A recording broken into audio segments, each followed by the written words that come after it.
Hello. Thank you so much for joining me today. It's been a long time since I've recorded a video, and if you don't know, it's because I just had a beautiful baby boy. So your girl has been busy. But today I'm here to share with you all my amazing labor experience, my amazing birth experience, as well as how I got through my pregnancy while experiencing a pandemic on top of that. Before we get into it though, if you can, like and subscribe, and also share this video with a mom or a mom to be that you may know who would like to also achieve a natural birth. So let's get into it, everyone. I'm so excited to share with you what I have today. The first trimester was really hard. Y'all, pregnancy is no joke, and you really never know what to expect as a woman. Everyone's pregnancy is different. So for me, I had what they call hyperemesis, meaning you are vomiting and throwing up all day, every day. This lasted for me until month 6 of pregnancy, meaning I had very high food aversions. I didn't like onions, garlic, pretty much anything I was not enjoying to eat. This extreme nausea and vomiting did lead to weight loss. So I actually lost weight in my pregnancy. I ended up losing 20 pounds the first trimester. I had to go to the hospital twice for severe dehydration. It was a lot. In the end, though, I worked with my team of doctors and midwives, and they put me on a medication that helped tremendously. It wasn't something I wanted to do, but when the safety of your baby and yourself is on the line, you definitely want to think about that. So, put my own thoughts aside, and I ended up taking some medicine for anti nausea, and that helped, and it was amazing. The first trimester was tough, and I made it through. Now, let's get into the second trimester. This is a trimester that everyone says is the best one. You're not super big yet, and you're also not in the first trimester where you may be nauseous or vomiting. And that was so true for me. The second trimester, I got a lot of energy. I was able to actually eat food again and enjoy food again. And I wasn't working out at all in the beginning of my pregnancy because I was just too sick. But in the second trimester, I started back walking again. I started doing very light workouts like yoga and stretching. So the second trimester was awesome. It was very, very, very enjoyable for me. And I was just excited to not be sick again. So that was it for the second trimester. All right, now let's talk about the third trimester, the finish line. The end is near. This honestly was another really great trimester because I knew there was an end date. I had my due date in mind. I started preparing, getting the baby room together, watching videos. We didn't get to go to in person birth classes, me and my partner. If I say Cameron, that is my partner. So just know that's who I'm talking about. We didn't get to go to in person birthing classes due to the pandemic happening. So we took virtual birthing classes. We also went on YouTube and just found lots of great resources to learn about breathing practices, different laboring positions, and that helped us out tremendously. Also, in this trimester, I committed myself to walking every single day. I did my best to get up and do it, and it was so great and so helpful to me. I definitely recommend that to moms to work out as much as you can and just walk and get your body moving. It helps so much during the labor process. Also, in this trimester, I started reading a lot of books and writing down lots of notes so that I can be prepared for what is to come because I am a first time mom, so I didn't know what to expect other than what people told me. I also knew that what I was wanting to do, a natural birth and natural labor, was not the norm, especially in a hospital, which is where I gave birth at. So I knew I had to equip myself with the information and knowledge needed to have the best birthing experience possible. Now, what everyone has been probably waiting for is the story of my birth. So that night, I went to sleep like normal. During the night, though, I started waking up and just feeling pressure in my lower belly area, and I just felt like I had to use the restroom, to be honest. But little did I know, the contractions were already starting. Later into the night, I continued to feel the pressure, but I was able to sleep through it. And then around 6 a.m., I was woken up by a huge contraction, and I couldn't go back to sleep. So I said, I'm going to wait an hour before I wake Cameron up, before I figure out if this is really happening, because you have Braxton Hicks sometimes that you think is labor, but it's not. So I waited an hour. I tracked my contractions with this contraction app. I can't remember the name of it. And through that, I realized I am in a labor. So I woke Cam up, and at that point, it was 7 a.m. So I'm having contractions.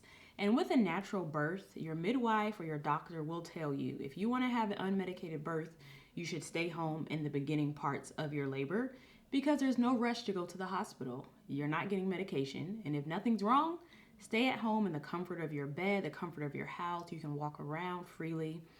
And also, I was having a baby during a pandemic, so I wanted the least amount of time in the hospital as possible. So again, we're back at 7 a.m. The contractions have started, and we're tracking them. We know when we will go to the hospital. For us, it was when the contractions were 5 minutes apart. We would head to the hospital. So I labored at home from 7 a.m., 8 a.m., 9 a.m., 10 a.m., 11 a.m. came, and Cameron made the call and said, let's go to the hospital. At that point, the contractions were so intense. I couldn't talk through them. I couldn't walk any longer. It was getting to the point where it was getting very serious. What did help me, though, was that I labored in the shower. That was the best advice I got to labor because the water has like a therapy to it. There's water therapy where wherever you put the water, it kind of distracts your body from where the pain is. So that helped me so much. So 11 a.m. came and we headed to the hospital. We stayed about 30 minutes from the hospital. And when I tell you, that was the longest ride of my life. I couldn't wait to get there. So we made it to the hospital.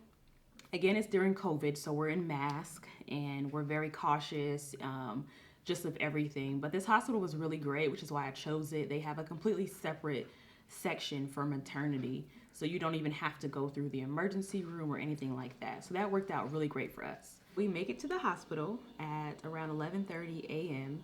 And the first thing they do when we get there is they check your cervix to see how dilated you are again. So I get into a room, and mind you, I had my baby on a full moon, which if you're into the moon, full moon, some crazy stuff happens on full moons. And we got to the hospital and they said they had no rooms available at the moment because so many women were going into labor. So they checked me in a very tiny room, like a closet. But at that point, I didn't even care because I was just ready to have this baby. The pain was getting more and more intense. So the nurse checked me and I was 8 centimeters dilated. If you know anything about pregnancy and labor, you know that at 10 centimeters is when you push the baby out. So I was 8 centimeters, and as soon as I heard that, I was so elated because I knew the finish line was getting closer and closer, and I was meeting my son soon. So that gave me a surge of energy. I had so many emotions because it was like, this is really happening, this is really happening. So they rushed and try to find me a room. They find one, they wheel me to the room. At that point, the contractions are so intense, guys, that I didn't know if I can do it. I talked about it. Yeah, I want to do the natural thing. Yeah, I can do this. I read all the books. But when that pain hit, I didn't think I can do it. And with the pandemic, you couldn't have anyone other than one person in the room with you. So you can only have one person in the labor and delivery room with you, which really sucked. I really wanted my mom there, my sister, some friends, anything that would help encourage me. At the end of the day, though, my partner was amazing in assisting me and encouraging me and reminding me that you can do this. So we get to the labor and delivery room. The contractions are boom, boom, boom, boom. I mean, there may be 1 to 2 minutes apart at this point, and we're trying different positions. We're learning how to move my body another way to help the baby come down quicker. And one thing that I want to say is that it's so important as women, especially Black women, to use your voice and to also have someone else to advocate for you during labor because your mind is not all the way there. Your mind is focused on getting this baby out. You may not be aware of what's going on around you. And there was a situation where a doctor was trying to push another birth plan on us and we weren't having it. And thankfully, my partner spoke up so I could just focus on having the baby. So back to the labor. So they checked me again and I'm around 6 centimeters. I was going backwards because the baby had turned in a way where he was no longer going straight down. He was kind of turned to the side. So I had an amazing team of midwives and I chose the midwife route because they are taught a more natural approach to giving birth versus an obstetrician, a gynecologist. They are taught about the surgery side, what to do if this happens, how to get a baby out via C-section. I know I didn't want that, so I had a midwife team, and they helped me get into new positions to help emerge the baby down. So after I was at 6, and they checked me again, and I was at 10, and I was so happy. 10 centimeters means it's time to push. So it was game time. I felt the urge to push coming on, and the midwife came in there. They set everything up, and they coached me through my pushing. I started off on all fours pushing. So like if you're playing horsey, you're like on all fours. So I started out in the all four position pushing, but then my legs started getting very tired. So I flipped over, and I actually gave birth on my back. And I pushed maybe 4 or 5 times, really good deep pushes. And breathing helps so much. I practiced breathing techniques way before I gave birth so I can know what my breath feels like and how to find my breath, because all you have when those pains are coming are your breath, to breathe through that. So I pushed him out on the 5th big push, and they come out so quick. I wasn't ready for that. You know, his head came out, and right after that, he shot right out. He was crying as soon as he came out. My birth plan, I wanted skin to skin. Cameron got to cut the umbilical cord. It was amazing. All the pain goes away after that. You're just filled with joy, euphoria feeling comes over you. It was very quick. He was born at 2:48 p.m. So I started labor at 6 a.m. and he was born at 2:48 p.m. So in total, my labor was about 8 hours long, which was amazing. And I'm so thankful for the experience, so thankful for my midwives. Okay, so lastly, I want to share with you a few tips that helped me to achieve my goal for all natural, unmedicated birth. So number 1, as you all know, I don't eat meat, or some of you may know. I've been plant-based for 4 years now, going on 5 years. And I believe eating healthy and nutrition during your pregnancy are so important for your labor. The number 2 tip I would like to share with you is breathing. Breathing techniques are so vitally important if you are trying to have an all-natural labor, or for any birth, to be honest, because you really need to know where your breath is and how to find your breath in moments where there's so much going on. So breathing before learning how to breathe, meditation, all of that helped me throughout my pregnancy and for the labor as well.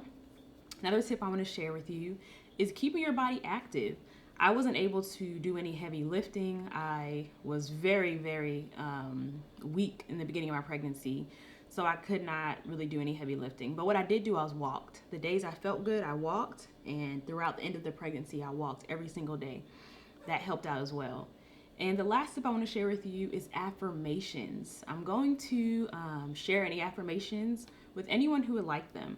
I wrote up for myself about 50 affirmations that I said every single day to myself in the mirror, and it just helped prepare my mind for what was to come. And I'm telling you, every single affirmation I wrote down came to pass. And I know it was because I spoke it, and that's the first step, is speaking it, and after that, everything else follows. So thank you so much for tuning in today for my birth video. I'm going to go grab my son so you guys can say hi to him as well. But yeah, thank you for watching. If you have any questions, please comment below. I'm here for any information. And I'm also going to provide below the books I read, and I'm going to give you any other information to help any other moms out there who may be interested in how to have a natural birth. Before you go though, make sure you like and subscribe this video. Thank you. All right, I think someone wants to make a grand entrance and say hello. This is Cairo Jeremiah. He's awesome. So today he's actually 10 weeks. He is 10 weeks old today. And he's such a miracle, such an awesome, awesome baby. He loves to eat. I am breastfeeding, so he eats all day, every single day. He loves the breast milk. But yeah, this is Cairo. Thanks for watching. Mwah.